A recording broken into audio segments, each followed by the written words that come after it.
What's up, Internet? This is the Theory Creep coming to you from inside a quarantine zone where everything is fine and we are not going to talk about the virus that's spreading through our city like a goddamn tire fire.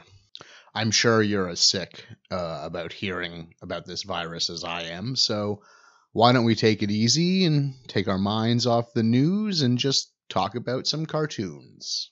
This iteration of the Theory Creep comes to you care of Anthony Enriquez, who requested an episode reading of the Aqua Teen Hunger Force episode, Bible Fruit.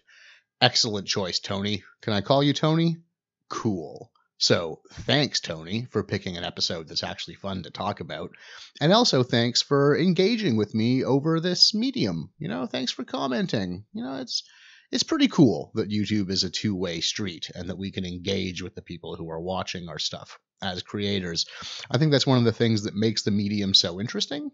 So, yeah, keep it up, guys. I've really appreciated all the feedback I've gotten so far, and I look forward to getting more. So let's talk about Bible Fruit and not COVID-19. It's among my favorite episodes. You've got David Cross, John Benjamin, and Kristen Schaal. Schaal? Yeah. They're all really good. I really enjoy all of those voice actors, and obviously I love the reoccurring cast of voice actors on Aqua Teen. So, yeah, it's a fun episode to watch, and it really gives these voice actors room to breathe. It's not a cluttered episode. It's a very simple script. It's really just an excuse to have these very, very skilled voice actors interact with each other in pretty dark and pretty funny ways. It's got a very simple plot. Frylock meets a group of friends on the internet. He thinks they'd be a good match for his group of friends, or at least they're the only people willing to come to his house. So he invites them over for a party. What are you doing over there without me? I'm updating my MySpace page. Well, I'm about to update your My Face page with my ass unless you get in there and read us a story. It turns out that they are in recovery. They're ex-addicts who have gone into a pretty Christian kind of AA-style recovery program. And it's not working so good for them, but they're still clinging to this system that's kind of keeping them running. So pretty much the only thing that's going on in this episode is conversation. I don't want to hear a story. I want to watch a story. No, the TV is tired of you looking at it. How do you know? You don't know the TV. I do. I'm very good friends with the TV. That's how we get all the good shows. These characters are just talking to each other. So what we're going to talk about in this episode of The Theory Creep is the speech in Bible Fruit. No. We used to party, but those days are way behind us now. That was a different time. We're into the Holy Trinity and not the 8-ball. Those are our numbers, 3. Okay? Oh, praise him. Now, as usual, the characters in Aqua Teen Hunger Force can't connect with each other. Their speech kind of always falls on deaf ears. The person they're speaking to is never able to understand or never interested in understanding what it is the speaker has to say. This is consistent throughout all of Aqua Teen. It's not unusual for the show at all. Bible Fruit is just a really good example of it. So in a way, we're going to be looking at Bible Fruit as a microcosm for the show at large. And if you want a discussion of the speech in Aqua Teen, not specifically tied down to any one episode, I have a video on that. It's called Speaking for the Speechless, or something like that. I don't know. I have no idea what I named it. I never do this because I can't imagine anyone ever clicking on them, but I'll put a card up somewhere. I don't even know where they go. But yeah, so there'll be a link on the screen somewhere to a whole episode just on the speech of Aqua Teen Hunger Force. So, if you're locked down and you're looking for stuff to watch, why not?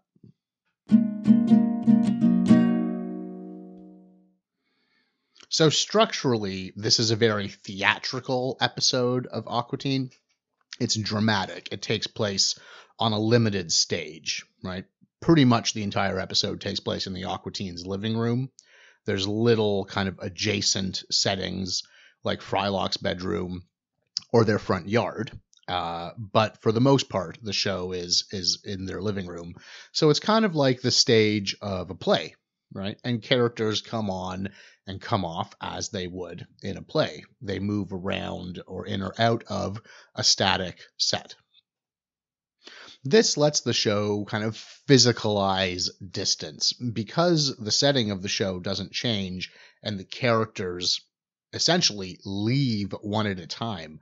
Like in the beginning of the show, well, not the beginning, but very soon into the episode, you have the 3 Bible Fruit characters, and you've got Carl, and you've got the 3 Aqua Teens.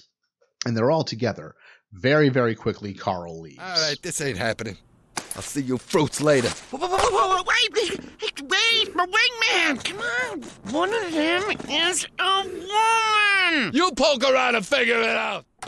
Then I think Meatwad leaves shortly after. And then about halfway through the episode, Frylock leaves. I might have that backwards. I'll have to look and watch the episode again. But the point that I want you to take away from this is that one at a time, the characters in this episode exit and don't come back.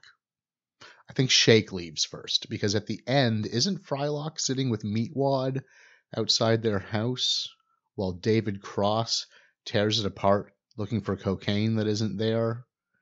I will drag you right into my private hell. You don't want to know my pain. I have a demon inside of me! Yes, I think that is what happens, because then Frylock tells John Benjamin that Shake has crystal meth inside of him, and so they rip him apart, thinking there's drugs in him.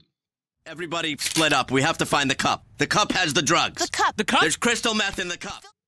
So the first exit is Carl. He's at the Aqua Teens' house because Shake told him that the Bible Fruit characters were strippers. When he finds out that they're not, he leaves. 2 of them are guys. Oh, so I guess I got some bad information then. You shouldn't have gotten any of Almost like Carl is practicing social distancing. Maybe he's at the Aqua Teens' house and he's not super comfortable about it. And then he sees these new people coming who he's never seen before, and he doesn't know. Maybe they were traveling over the last 2 weeks, or maybe one of them has had a sore throat or a cough or a fever, and he's just got to get the fuck out of there and wash the hell out of his hands. No, I'm sorry. We're not talking about COVID.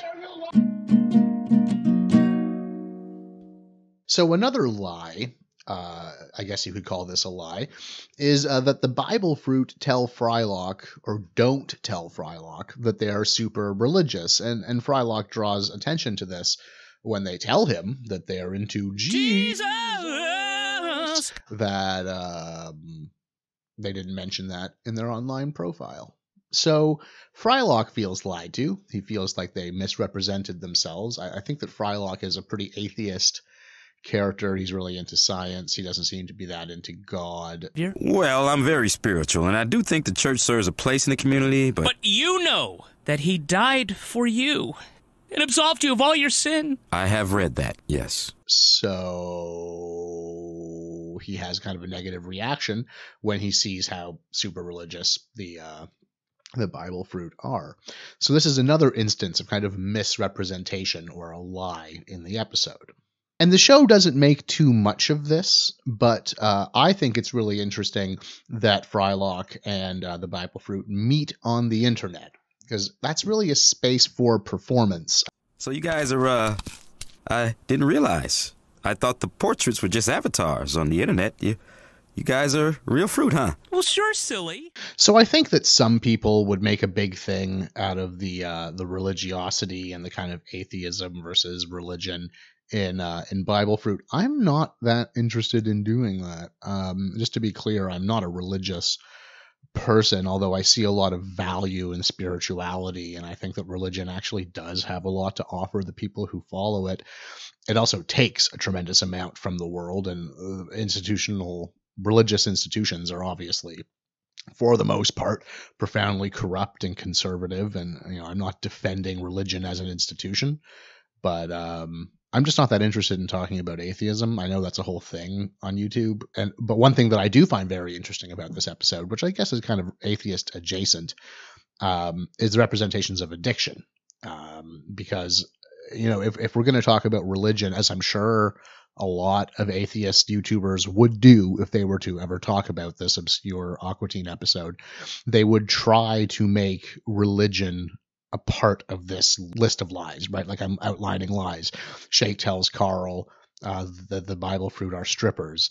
The Bible fruit don't tell Frylock that they are religious. A third lie that might be identified by some YouTubers would be that religion itself is a lie, and I'm not interested in going there. But I do think that addiction is a kind of lying to yourself. Not to say that addicts are liars. I know a lot of addicts who are profoundly honest people. What I mean is that addiction is a kind of separation of the self. You know, you've got the habituated behavior, and then often you've got a kind of semi-conscious awareness of the harm that the habituated behavior causes. But there's this distancing between one part of yourself that needs the substance and then the other part of yourself that knows it's bad for you. So in that way, I kind of see addiction as a separation in the same way that lies, you know, if you look at the world from a kind of materialistic, rationalistic standpoint, lies are trying to separate language from, you know, objectivity. I think that addiction kind of separates the objective conscious self from the subjective, desiring, wanting, hungry self. I'm actually not that interested in talking about Bible Fruit as a show about lies versus honesty. Well, we could talk about how for some reason the shopping malls and liquor stores and other non-essential businesses in my province are still open, and about how people are definitely still out there transmitting COVID to one another, and about how this is going to get so much worse before it gets better. So up until now, we've been talking about lies as a kind of conflict, a kind of distancing between objectivity and whatever performance the lie is trying to create. Let's disregard that for a second. Because, as I mentioned earlier, it implies that honesty has some relationship to the world, that it's tied to a material, objective reality, which, if you watch any of this channel, I'm sure you know, is not a position that I'm very interested in supporting. It implies that when we're honest, we're in sync with the world. We're at least closer to representing it than when we lie. So what's a lie but performance? And as I've mentioned before on this channel, what's speech but performance, right? If speech isn't tied to a kind of objective reality, then isn't all speech performance? Isn't all speech creating what it's discussing if it's not discussing something physical in the world? And if that's true, then aren't lies just another part of speech? Aren't they just doing what all speech does? And if we take lies to be the performative part of speech, the part of speech that creates as opposed to describing, then couldn't we say that all speech is a lie? Under this model, there's really no hierarchy between truth and deception. It's just, you know, speech all the way down. And that used to be a lot easier to talk about, I think. You know, now that we're in the world that we're in, like, is there room for this kind of solipsistic, subjectivist approach to truth? You know, it's one thing when you're talking about a reading of a poem or a reading of a novel or a movie. You know, that shit doesn't matter. But what about when you're talking about hand washing practices or the need for ventilators and respirators in hospitals or the R rate of the coronavirus? Like, these things are objective, or at least we'd like to think they are.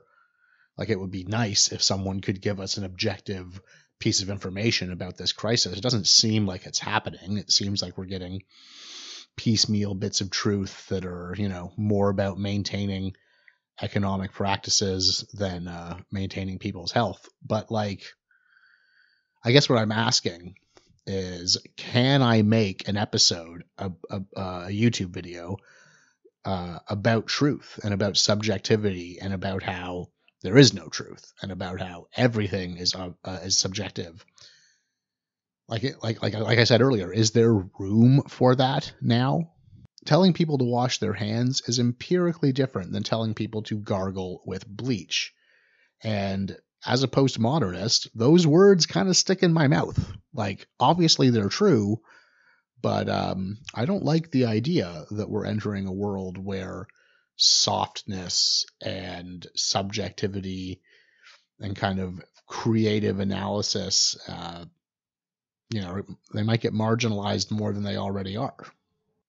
To put it in terms of Aqua Teen, the Bible fruit said that they were not in, well, they didn't say anything about being in AA or being in recovery or being Christians. But if they had, I'm not sure Frylock would have heard them.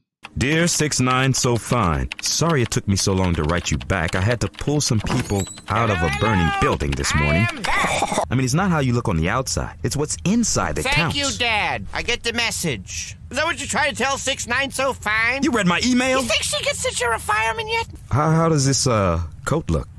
Pretty cool, huh? Well, loosen that belt. I mean, she's gonna think you ain't got nothing down there but a spine. So if the Bible fruit had said that they were, ex-junkie Jesus freaks, Frylock probably would have still invited them over. He would have only heard what he wanted to hear. Because in Aqua Teen Hunger Force, as in real life, there's never any true relationship with the other.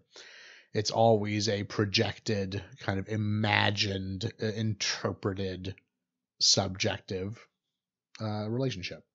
Everyone in Aqua Teen and in the real world is always saying one thing and doing another, or saying one thing and being heard in another way. That's just what speech is. Kind of like how the province I live in says they've been testing 2,000 people a day, but the number of total tests has been sitting at 13,000 since Monday, and as I'm recording this, it's Thursday, so I don't know what they're doing. They're saying one thing and doing another thing. It's not great. Okay, you know what? I gotta go watch the news.